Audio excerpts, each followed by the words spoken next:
Bueno, bienvenido. Estaba justo hablando de vos, presentándote, contándole un poco a los que están del otro lado quién eras, qué hacías, y les decía que eras médico pediatra, que eras deportólogo infantil, que estabas a cargo de la diplomatura de Medicina del Deporte Infanto-Juvenil de la Universidad Favaloro, que, Sí, que dirigís una página o un área de comunicación muy importante que se llama Deportología Pediátrica y así que es. además formás parte del equipo de Ciencias del Deporte de la Asociación de Tenis.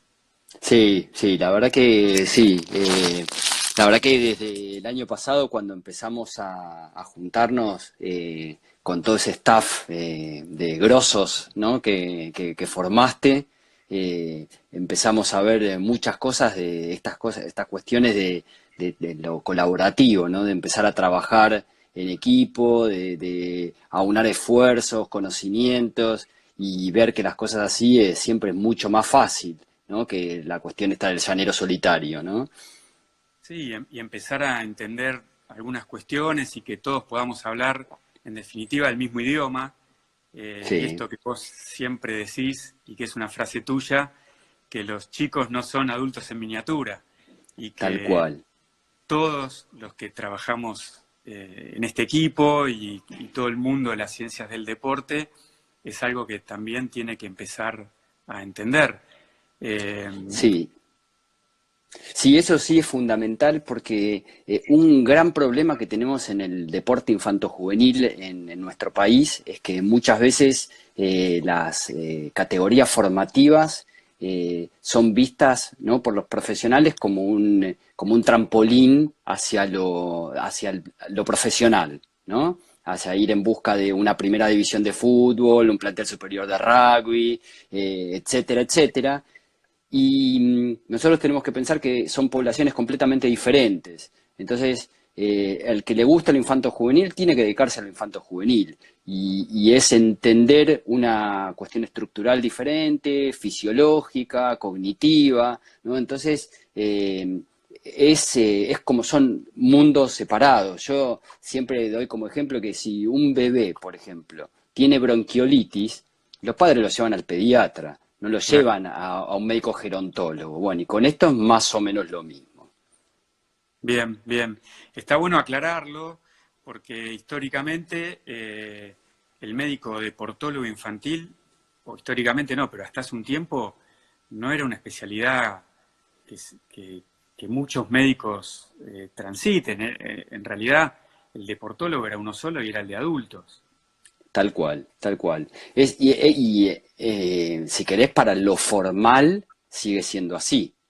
De hecho, cuando yo empecé a pensar en esta diplomatura, que lo hemos hablado, ¿no? previamente, yo te contaba esto, que no hay, por lo menos en nuestro país y creo que en Latinoamérica tampoco, formación específica en medicina deportiva pediátrica, ¿no? Entonces, cuando se lo empecé a contar, te lo conté a vos, se lo conté a Roberto Peidró, ¿no? Que dirige el Instituto de Ciencias del Deporte de la Universidad Favaloro, y a los docentes que están participando como docentes y como coordinadores del staff docente. Y claro, les encantó la propuesta, porque es tomar una población como debe ser tomada, ¿no? Y no adaptar las cuestiones que tienen que ver con lo médico, con lo kinesiológico, con lo nutricional, el entrenamiento, como si fuesen adultos pero más chicos. Bien, bueno. Santi, vos sabés que, digamos, hoy nosotros estamos transmitiendo desde acá, haciendo este vivo desde la Asociación de Tenis, y la Asociación de Tenis tiene un trabajo muy importante en el área de desarrollo y hace una apuesta Absolutamente. muy Mm, importante al desarrollo. Con lo cual, atrás de esa apuesta de la Asociación de Tenis al desarrollo de jugadores jóvenes, hay todo un mundo de profesionales que están vinculados, de mm, entrenadores, preparadores sí, físicos, médicos, kinesiólogos, y es ahí donde nosotros, y a ese grupo es donde nosotros tenemos que empezar a dirigirnos y a empezar a tratar de tener un lenguaje común, porque y ya nos metemos a lo mejor en este tema específico que nos convoca hoy, que es el entrenamiento de la fuerza, donde históricamente fue un tema muy controvertido, donde a lo mejor el médico tenía una opinión, el kinesiólogo otra, el profe otra, los padres que no sabían dónde pararse. Sí. Entonces se generaba toda una situación de un lenguaje que no era común y donde lo único que hacía era desfavorecer la situación y que las cosas sean realmente complicadas. Entonces, un poco la idea de hoy es que empecemos a tratar este tema con vos, que es un tema donde vos sos un especialista y que lo estudias mucho y que es uno de los temas que más te escuché hablar, a ver, de empezar a transmitir un poco de conocimientos y ver de qué manera empezamos a generar un lenguaje común que permita que la cosa fluya de mejor manera. Totalmente. Sí, en primer lugar hubo que empezar, no hay todavía, hay que romper con un mito, ¿no? Que es como un mito popular, ¿no? Que si vos entrenás la fuerza en un chico, le rompés los cartílagos de crecimiento y se va a quedar petizo y no va a crecer nunca más y no va a alcanzar su potencial genético. Y eso surge de un estudio muy poco, si querés, científicamente más o menos hecho, que es de unos japoneses que lo hicieron, creo que fue en 1963 o 64, que estudiaron chicos que empujaban o cargaban bolsas en el puerto, ¿no? Y vieron que no alcanzaron la talla objetivo genético que traían de la herencia, lo familiar. Ahora, el entrenamiento de la fuerza en chicos está lejísimos de cargar bolsas en el puerto, ¿no? Metodológicamente, primero, una población de prácticamente trabajo esclavo, chicos en condiciones socioeconómicas muy desfavorables, haciendo una fuerza que no es la metodología que pone en práctica un profesional, ¿no? Del entrenamiento. Entonces, eran todas cuestiones que hacían que el estudio metodológicamente sea poco confiable, ¿no? Y después empezó a trabajar en este tema y siguieron otros estudios que lo que decían es que como no había hormonas, ¿no? Porque en los prepúberes no había hormona, no podía aumentar la fuerza. Entonces no había testosterona, no había posibilidad de aumento de la fuerza. Y también después se demostró que es un error porque el entrenamiento la fuerza tiene como dos componentes. Uno lo que es lo muscular y otro es lo neural, ¿no? Lo muscular, sí o sí, para aumentar el tamaño de la fibra muscular necesitas la cuestión del empuje puberal, el estímulo hormonal. Y eso, entonces sí, es como dicen, eso, la fuerza máxima mejora mucho con el empuje puberal. Pero todo lo que tiene que ver con lo neural, sí se puede trabajar. Y de hecho, el cerebro se produce es uno de los tejidos que más rápido madura más rápido con respecto a otros. Y eso está buenísimo a los que nos gusta un poco la fisiología, es que crece primero, ¿no? el tejido neural, el sistema nervioso central, y esto permite que se pueda mejorar lo que se llama la coordinación intramuscular e intermuscular. ¿Qué quiere decir esto? Que los músculos se reclutan mejor en los músculos y se coordinan mejor entre lo que, por ejemplo, puede ser la contracción de un músculo agonista y la relajación del antagonista, ¿no? Entonces eso empieza a mejorar y empieza a fluir de una forma. Y es tan importante que la fase sensible de todo esto, ¿no? De todo lo que tiene que ver con la coordinación, con lo neural, es antes del empuje puberal. Y los que estamos en deporte y que tratamos con deportistas de élite, es como que si perdemos esa oportunidad, perdemos una oportunidad dorada para alcanzar el máximo potencial de este deportista, ¿no? Hay publicaciones en donde dice que si uno no entrena la fase sensible de cada capacidad motora o lo que tiene que ver también lo coordinativo, es posible que un atleta que tenía potencial de élite no llegue. Bien, Santi, vos ya en estos pocos minutos ya diste un montón de definiciones. Lesiones de cartílago de crecimiento no es verdad, No, es un mito. no es, sí, es un mito en la medida que esté bien planificado y estructurado el entrenamiento, ¿no? Bien, Porque esto está bueno que lo aclaren. Sí, Esto sí, es importante aclararlo porque nosotros debemos decir que todas estas definiciones, todo lo que vamos a hablar hoy, eh, es válido siempre y cuando esté en manos de personas calificadas. Nosotros hablamos de que el entrenamiento de la fuerza no provoca ningún daño en un cuerpo inmaduro, siempre y cuando ese trabajo esté llevado adelante por profesionales idóneos y que estén sí, capacitados, ¿no? tal cual, tal cual. Es así. Es más, antes, cuando del entrenamiento de la fuerza se viene hablando hace un montón, ¿no? Eh, Uno como los referentes en esto es Feinbaum, ¿no? Mayer es otro, y para que tengan como referencia ya hay un statement, una declaración de la Academia Americana de Pediatría del 2001, o sea, casi 20 años atrás, ¿no? 19 años atrás. Y en ese momento ya decían que no producía lesiones de los cartílagos de crecimiento, favorecía el desarrollo, evitaba las lesiones y ayudaba a rehabilitar lesiones, ¿no? Y ya en esa época hablaban de, digamos, que trabajar grandes grupos musculares, con el ROM, viste, un ROM completo, digamos, que se mueva toda la articulación muy concentradas, pero ellos decían no hacer muchos pesos, no hacer levantamientos máximos y desaconsejaban por completo en 2000, por ejemplo, el levantamiento olímpico, ¿no? Decían que era muy perjudicial para el esqueleto inmaduro. Bueno, y esto fue progresando y en el 2014 salió como un consenso, si querés, que donde se juntaron las instituciones más importantes de deporte y pediatría del mundo y pasaron a entender y a transmitirlo, que lo más importante de todo es la técnica de ejecución de los ejercicios, ¿no?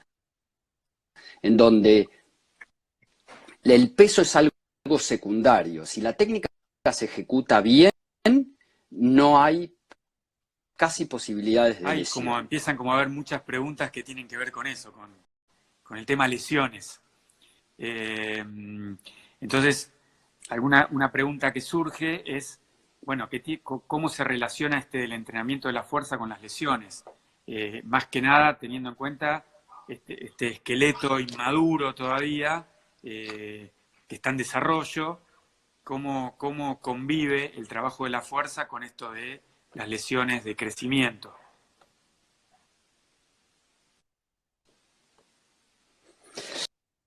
La pregunta es la que nos hacemos todos los que estamos en deporte infantil juvenil, es hasta dónde, ¿no? Porque sabemos que en los primeros estadios de Tanner, los músculos y los tendones tienen más fuerza que los huesos, ¿no? Entonces, si ustedes tienen que pensar como si fuese el tendón, que es la parte del músculo que se une al hueso, es como si fuese un cable de acero que se une a una pared, pero esa pared no es de concreto, no es de cemento, es como si fuese un Durlock, ¿no? Entonces, si empieza a tirar cable, lo que va a terminar haciendo es lastimando el hueso, es decir, rajando el Durlock, ¿no? Entonces, de esta forma, lo que tenemos que ver es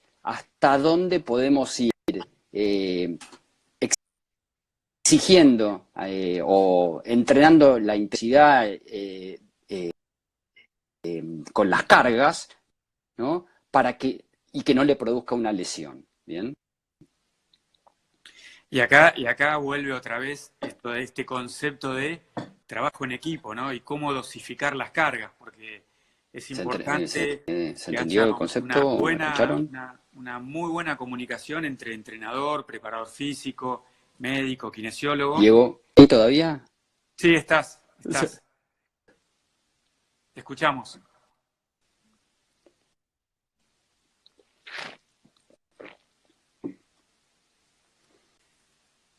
Hola, ahí no te escucho, Santi, te perdimos. No, no se te escucha.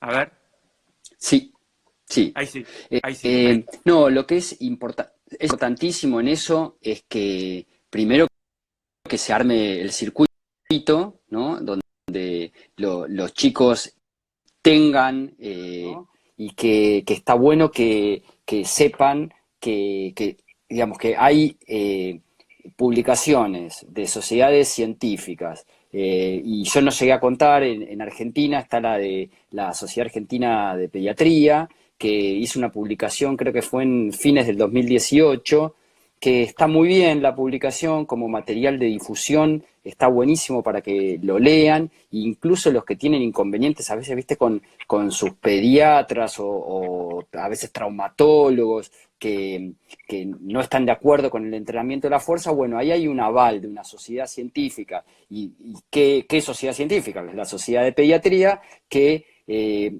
postula esto, que el entrenamiento de la fuerza no solamente no es nocivo, sino que es bueno, que le hace bien a los chicos. Bien. Y acá Santi, preguntan, ¿cómo saber cuando un chico está desarrollado muscularmente? ¿Cómo puede saber un profe o un entrenador? ¿Qué Bien, herramienta le podemos dar para que pueda detectar cuando un chico está en condiciones o está bueno, desarrollado? sí, y volvemos a la interacción. O sea, el profe o el PF lo que tiene que hacer es trabajar en conjunto con un pediatra, con un deportólogo infanto-juvenil y pedirle que le digan qué estatus madurativo se encuentra. Bien, porque si el pediatra es algo de todos los días que ve en el consultorio y le dice, bueno, este chico ya empezó, por ejemplo, a desarrollarse, empezó con los primeros cambios puberales. Y en deporte hay una cuestión muy importante que es lo que se llama el pico de crecimiento en altura, o en inglés peak height velocity, que es un hito madurativo que para nosotros es fundamental. A partir de esto se determinan un montón de cuestiones que tienen que ver con el entrenamiento, cómo organizarlo, cómo planificarlo, ¿no? Porque, por ejemplo, suponete, hoy se sabe que el entrenamiento de lo que tiene que ver con el VO2 máximo, hay que empezar a entrenarlo por lo menos un año antes del pico de crecimiento en altura. Entonces, bueno, hay que utilizar fórmulas para predecir cuándo va a ocurrir. Y todo esto tienen que apoyarse en los médicos que son especialistas en crecimiento, que son los pediatras o los que hacemos medicina deportiva pediátrica, ¿no? Bien. Santi, una pregunta. Acá Hmm. preguntan de qué manera trabajan el vínculo con los padres, que generalmente mantienen una demanda alta. Este es un tema importante, el vínculo deportista, padres, Hmm. entrenador, médico, más que nada en Sí, estas etapas de desarrollo. dificilísimo, porque yo la leí la pregunta, que es muy buena, que es cuando los padres son los que demandan, porque en general muchas veces los padres son los que ponen el freno, ¿no? Que dicen, no quiero que mi hijo haga tanto, no quiero que mi hijo se lesione, que tenga problemas, pero hay veces que los padres son los que obligan, empujan, ¿no? Y piden más desarrollo, más resultado, y eso puede ser muy malo para el cuerpo y ni hablar para la psiquis del pobre pibe. Cuando los chicos Bien, sienten presión por el deporte y no disfrute, estamos listos, perdimos. Es lo que se aleja de lo que es el deporte infanto-juvenil. bueno, Santi, ya vamos a ir como cerrando. La verdad es que hay una cantidad de preguntas enormes. Eh, es un tema realmente súper interesante y bueno, te pido como algunas palabras de cierre, como para ir redondeando, qué nos quisieras decir, qué recomendaciones quisieras dejar. En principio, agradecerte a vos y a la asociación por la invitación, que a mí esto me encanta, dialogar con la gente, con los colegas, ¿no? Profesionales de las ciencias del ejercicio, siempre es un placer, es un aprendizaje. Y después, por otro lado, que hay que formarse, que hay que estudiar, que hay que saber lo que uno hace, que hay que dignificar nuestras profesiones, que los que estamos en esto estudiamos mucho, tratamos de hacer las cosas cada vez mejor, y no, esto no es una cuestión de ver un videíto y aplicarlo, sino hacer lo que hay que hacer para que el deporte infanto-juvenil sea eso, deporte infanto-juvenil, ¿bien? Y que nos permita tener gente sana en el futuro y atletas bien formados.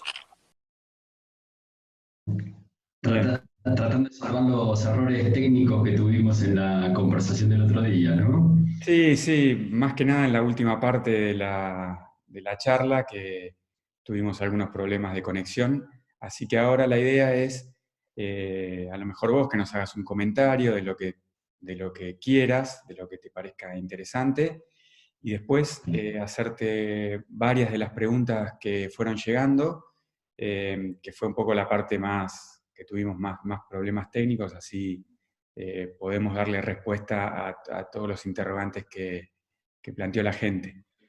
Bien, bueno, hagamos como un resumen un poco del entrenamiento de la fuerza en niños y adolescentes, ¿no? En principio podemos decir que el mito de que los chicos si entrenan la fuerza se lastiman los cartílagos de crecimiento y no alcanzan su potencial de crecimiento genético, es un mito popular. Esto tiene como base un estudio que se hizo en Japón en los 60, en donde a chicos que trabajaban en el puerto, empujando bolsas, cargando bolsas, los midieron y aparentemente no alcanzaron su talla objetivo genético, ¿no? Y esto metodológicamente el estudio ese no es muy válido, primero porque digamos, los chicos eran chicos en condiciones socioeconómicas muy desfavorables, que eso ya podría comprometer el potencial genético, haciendo trabajo, si quieren, trabajo esclavo, ¿no? Que es esto de andar cargando bolsas en el puerto chicos, lo que no corresponde. Y por otro lado, que si cualquier entrenador, ¿no? de preparador físico, profe, eh, periodiza o planifica un entrenamiento de la fuerza, seguramente no lo haría digamos, con el trabajo que hacían estos chicos, que no tenían nada de científico en la forma de trabajar la fuerza, ¿no? Entonces, con eso quedó como ya desmitificado y queda no es válido ese trabajo como para decir los chicos se quedan petizos por esto. Después, con el correr del tiempo, esto ya lo dejaron de lado, pero empezaron a pensar que como no había hormonas en los prepúberes, digamos, no había desarrollo hormonal, para decirlo bien, no había posibilidades de hipertrofia muscular, no había posibilidades de aumento de la fuerza. Y esto, con el tiempo después se fue viendo que tampoco era así, porque si bien el desarrollo muscular es algo importante para el aumento de la fuerza y más aún de la fuerza máxima, también hay otro componente, que es el componente neural, que va desde que se activa el cerebro hasta que se ejecuta el acto motor, que depende de todas las conexiones y vías, y que eso tiene que ver con lo que se llama la coordinación intramuscular e intermuscular. Entonces, el reclutamiento de unidades motoras, las sincronizaciones en la activación y la relajación de los músculos. Entonces, todo eso se puede ir entrenando y se vio que tiene mejorías en estadios prepúberes, ¿no? Prepúberes quiere decir antes de que empiece la adolescencia, antes de que empiece el desarrollo por el impulso hormonal, por el estímulo hormonal que generan las hormonas sexuales del cuerpo, ¿no? Del organismo. Entonces, ¿el entrenamiento de la fuerza se puede hacer? Sí, se puede y se debe, porque no solamente no produce lesiones si se planifica y se estructura bien, sino que previene lesiones y también se usa como método para rehabilitar lesiones. Eh, y, y Feigenbaum, ¿no? Que es uno de los, Ari Feigenbaum, que es uno de los que más sabe de esto en el mundo, también dice que asegura un normal desarrollo y mejora las posibilidades de crecimiento y desarrollo del entrenamiento de la fuerza. Entonces, estamos en condiciones de decir que sí, que la fuerza bien utilizada, bien entrenada, es un beneficio especial para los chicos. Y tenemos otra cosa más que habíamos hablado, pero lo repito para remarcarlo, en lo que es entrenamiento infanto-juvenil, tenemos una cosa muy importante que son las fases sensibles. Las fases sensibles son momentos de la vida en donde se entrena una capacidad tanto condicional como coordinativa, se obtiene un objetivo, se obtiene un resultado mucho mejor que en otro momento de la vida, ¿no? Es como son etapas de oro. Y tanto es así que se postula que los que no entrenan la condición, digamos, la capacidad motora en el momento que debería entrenarse, es posible que no alcancen su máximo potencial y de hecho que no lleguen a lo máximo que podrían rendir como atletas.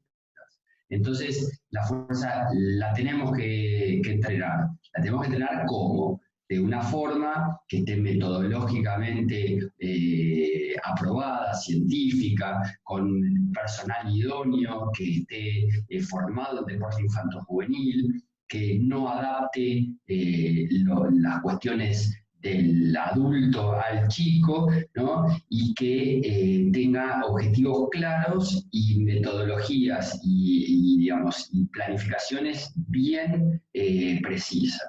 Primero, siempre hay que tratar de digamos, enseñarle al alumno, al chico, la técnica de ejecución de los ejercicios. Una vez que saben esta técnica de ejecución, que tiene que representar la utilización de grandes grupos musculares, con el ROM completo, digamos que no deben ser movimientos parciales, digo que tiene que tener una cantidad de cuestiones técnicas, que las saben muy bien los PF, empezar a desarrollar una buena técnica, a ver que no haya desbalances, que no haya ejecuciones asimétricas, ¿no? Que esté bien cuidado y una vez que saben hacer esto, recién podemos empezar a cargar peso. Bien, y vamos progresando a medida que el aumento del peso no produzca no afecte, digamos, la técnica de ejecución de los ejercicios. ¿Bien? Yo creo que esto sería un resumen de lo que hablamos el otro día y podríamos pasar un poco a las preguntas que quedaron colgadas o que no se escucharon bien. Bien, clarísimo, clarísimo, un resumen impecable. Bueno, empezamos con las preguntas. Dale. La primera es, ¿hay lesiones por sobreentrenamiento? Sí, el deporte infanto-juvenil... Pensemos que este es el ambiente del tenis también, ¿no? Donde el 70% de las lesiones son por sobreuso. Sí, sí, totalmente. En deporte en general está estudiado que entre el 40 y el 70% de las lesiones de los deportistas infantos-juveniles son por sobreentrenamiento, ¿no? Entonces es un número elevadísimo y que las lesiones por sobreuso en general son prevenibles, ¿no? Entonces lo que tenemos que tener cuidado con el entrenamiento de la fuerza específicamente tenemos que tener cuidado que si hay, digamos, una carga muy elevada puede producir una lesión aguda, ¿no? Y un volumen muy elevado, ¿no? Puede producir una lesión por sobreuso. Entonces, cuando planifican los profesores, los preparadores físicos, tienen que tener en cuenta esto, que están trabajando sobre una estructura inmadura, ¿bien? Y necesitan saber qué se puede hacer en cada estadio de desarrollo de los chicos. Bien. Otra pregunta. ¿El ácido fólico es bueno para un niño en pleno desarrollo? El ácido fólico no debe, digamos, el ácido fólico es necesario tanto para, ¿no?, la sangre, los elementos de la sangre, como para el sistema nervioso. Un chico que no tiene déficit de ácido fólico, no tiene anemia megaloblástica, no tiene ningún problema neurológico o no realiza una dieta, digamos, vegetariana, no debería consumir ácido fólico, ¿no? Que yo sepa, no hay ninguna indicación. Muy bien. Bueno, un entrenador pregunta que un chico de 10 años tiene problemas con los desplazamientos. Es zurdo, pero no coordina su pie izquierdo y lo arrastra y le cuesta correr. Entonces dice, ¿quién es el especialista que debería ver a ese chico? Creo que te lo tiene que mandar a vos, me parece, Diego. No, creo que esto es una acción, bueno, lo que hablamos siempre, a veces cansa que repitamos siempre lo mismo, pero esto es el trabajo multidisciplinario, ¿no? Primero tiene que tener un diagnóstico de por qué hace eso, a ver si hay algo, alguna patología que esté desencadenando esta alteración biomecánica. Y una vez que está hecho el correcto diagnóstico, esto tiene que pasar para el trabajo coordinado entre el kinesiólogo y el preparador físico, ¿no? Y en esto ya hay mucha gente que se está especializando en este tipo de cosas, ¿no? En las neurociencias aplicadas al deporte o la biomecánica bien finita, entonces cómo trabajar para mejorar estos gestos. Yo creo que es parte de kinesio y PF. Bien. ¿Y cuál sería el orden de trabajar las capacidades en los chicos de 9 a 10 años? ¿Cuál sería el orden del trabajo? Sí, cómo estructurar la clase se la podemos dejar a un preparador físico, porque me parece que yo estaría metiendo la cuchara en algo que no me corresponde, ¿no? Sí, lo que tenemos que saber es qué hacer en un chico de 9 10 años. En un chico de 10 años tenemos que entrenar la fuerza, la velocidad, la coordinación y la flexibilidad, sin duda. Y obviamente no dejar de lado, por ejemplo, el, el consumo de oxígeno, pero sabiendo que no va a aumentar mucho por una cuestión fisiológica. Bien, pero esas 4 capacidades no podemos dejar de entrenarlas. Bien, bien. Y acá la pregunta que surge siempre y de manera sistemática es, ¿qué pasa con la pliometría? Y ¿Desde la qué edad puede pliometría, ser conveniente trabajar los saltos con caída?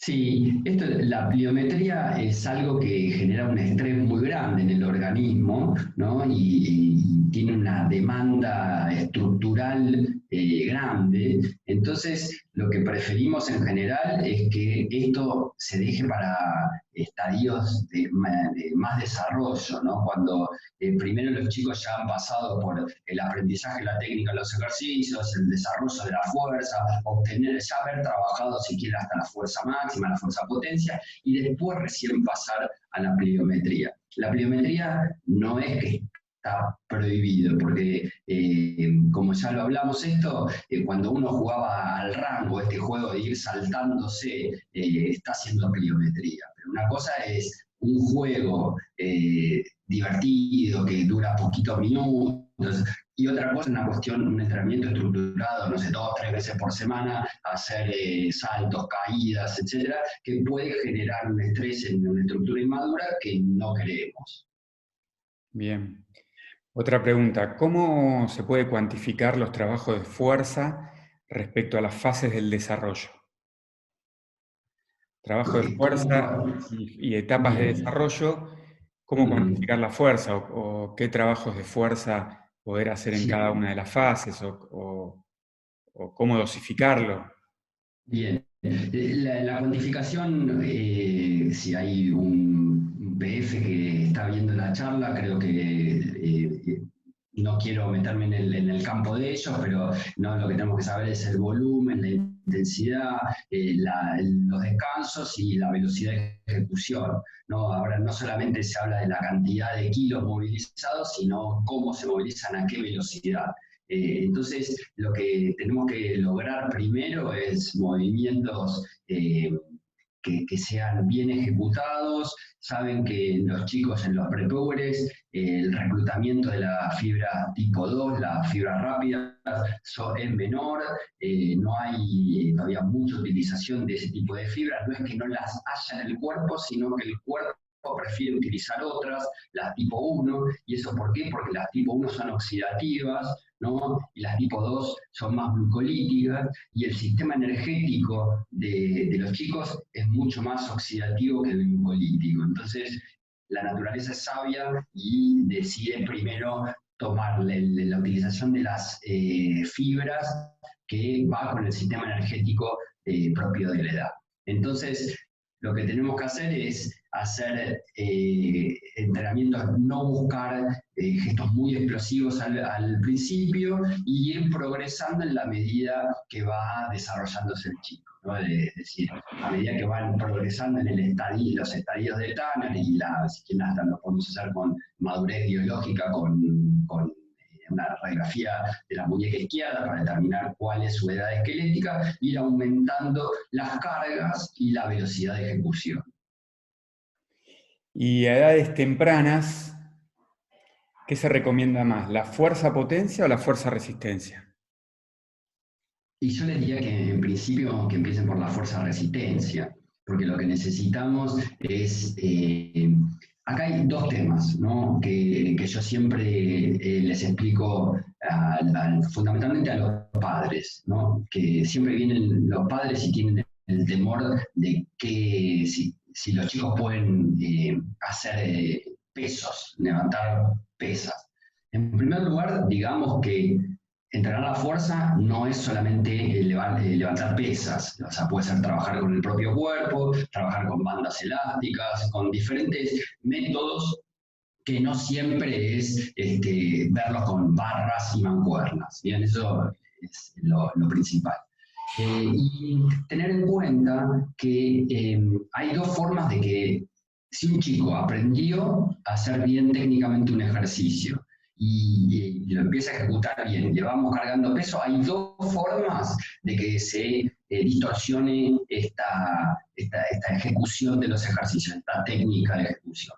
Una es que le pongamos mucho peso, que no lo pueda movilizar, entonces como es mucho peso, empieza a deformarse la técnica de ejecución, y la otra es que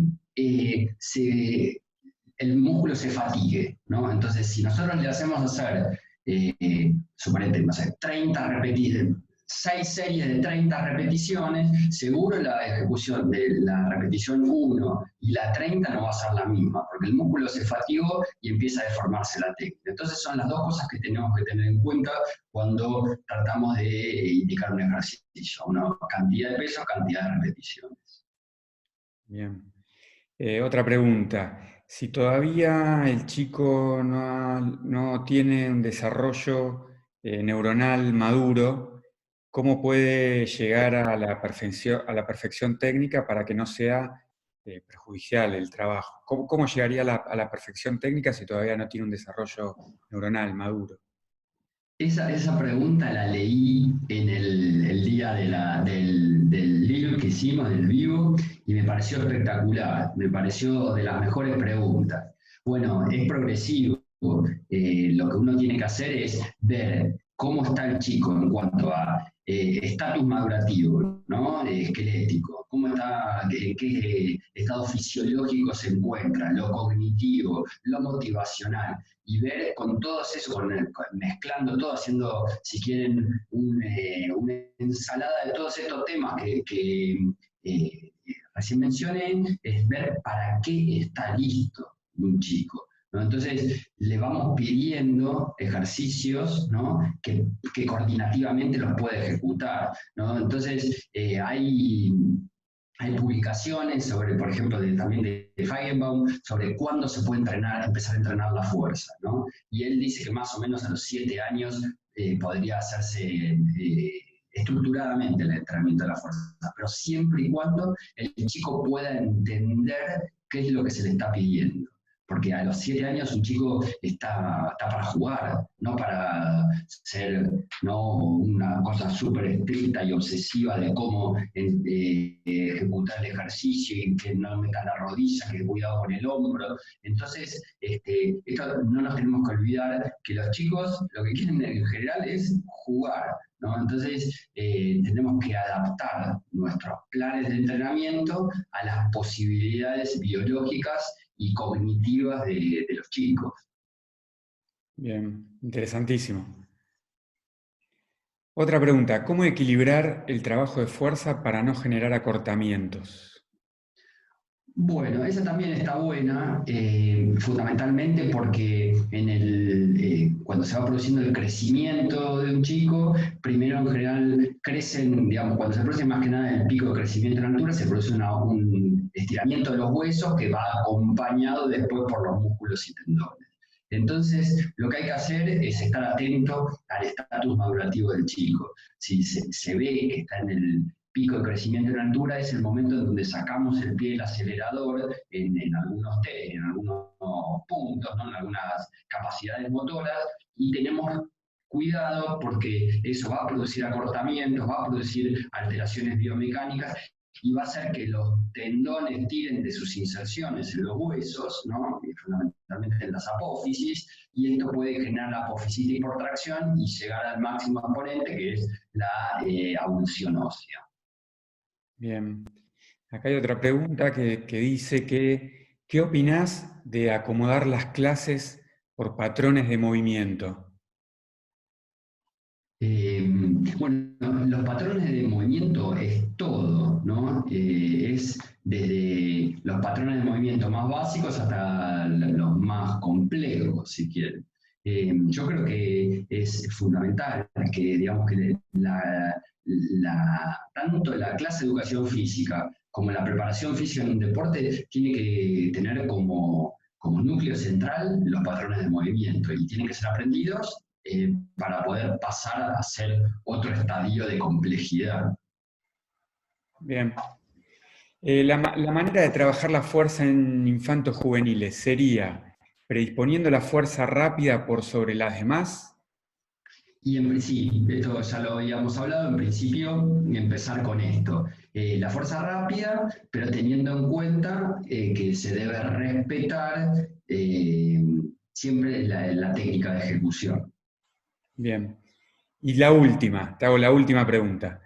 ¿Cómo saber cuando un chico está desarrollado muscularmente? Bueno, esa tal vez es la más fácil, porque nosotros en general, tanto los pediatras como los que nos dedicamos a la medicina deportiva pediátrica, vamos evaluando el estatus madurativo de un chico. Una forma muy sencilla, pero un poco invasiva desde lo emocional, es el estadio de Tanner, en donde se evalúa en las mujeres el vello pubiano y el tamaño de las mamas, y en los varones vello pubiano, tamaño de pene y testículos, y se estadifica, ¿no?, en 5 estadios, que son: 1 es un prepuber, 5 es las características sexuales secundarias de un adulto, ¿no? Entonces, nosotros iremos viendo cómo va progresando, pasando de estadio en estadio. Y lo que termina ocurriendo es que esto tiene un correlato con el crecimiento somático. El crecimiento somático es el crecimiento en talla y en peso, ¿no? Entonces, esto lo iremos viendo y después, para que sepan, primero se produce el pico de crecimiento en altura, el peak height velocity, y después el aumento de la masa muscular. Y una buena forma de tener un correlato de lo que uno ve es ir midiendo, haciendo antropometría. Entonces uno va viendo, cuantificando cuál es la evolución de la masa muscular con el crecimiento. Normalmente, con el crecimiento en un varón, vamos a hablar que es más fácil esto, porque la mujer es un poquito más complejo el tema del desarrollo muscular, pero en los varones primero se produce el pico de crecimiento, después se produce el aumento de la masa muscular, ¿no? Y esto va a llevar a un aumento de la fuerza máxima, ¿no? Esto tiene el correlato entre los niveles de masa muscular y de fuerza, y eso es cuantificable con antropometría y con test que tengan que ver, que están relacionados con la fuerza, ¿no? Dinamometría, saltabilidad, pruebas de fuerza, utilizando diferentes fórmulas. En deporte infanto-juvenil se trata de no medir una RM, sino se mide con varias fórmulas, con varias repeticiones. Por ejemplo, se usa la fórmula de Epley o de Epley, que eso lo que permite es, evaluando 5 repeticiones, inferir la repetición máxima. Bueno, son varias formas de tener en cuenta esto. Bueno, Santiago, vamos terminando. Como siempre, un placer haber contado con vos, que nos hayas dejado todos estos conceptos con una claridad enorme. Y bueno, nada, contarles a todos que sos el médico, el deportólogo infantil de la Asociación Argentina de Tenis y que cualquier otra consulta o cualquier inquietud nos pueden escribir al mail de Ciencias del Deporte de la Asociación Argentina de Tenis y estamos a disposición para lo que sea necesario. Sí, yo creo que esto está buenísimo, creo que esto que estás encarando, del tener un departamento de ciencias del deporte en la asociación, es un cambio de paradigma que está buenísimo, que le va a hacer muy bien al tenis y fundamentalmente al tenis formativo, ¿no? Porque por ahí los profesionales ya tienen su propio grupo de trabajo, pero tener como pautas generales, ¿no? Y consensuadas entre médicos, kinesiólogos, preparadores físicos, psicólogos, para lograr una mejor formación de los tenistas, me parece que es un golazo absoluto. Bueno, muy bien. Bueno, gracias. Te mando un abrazo. Bueno, dale un abrazo muy grande, Diego. Chau, chau.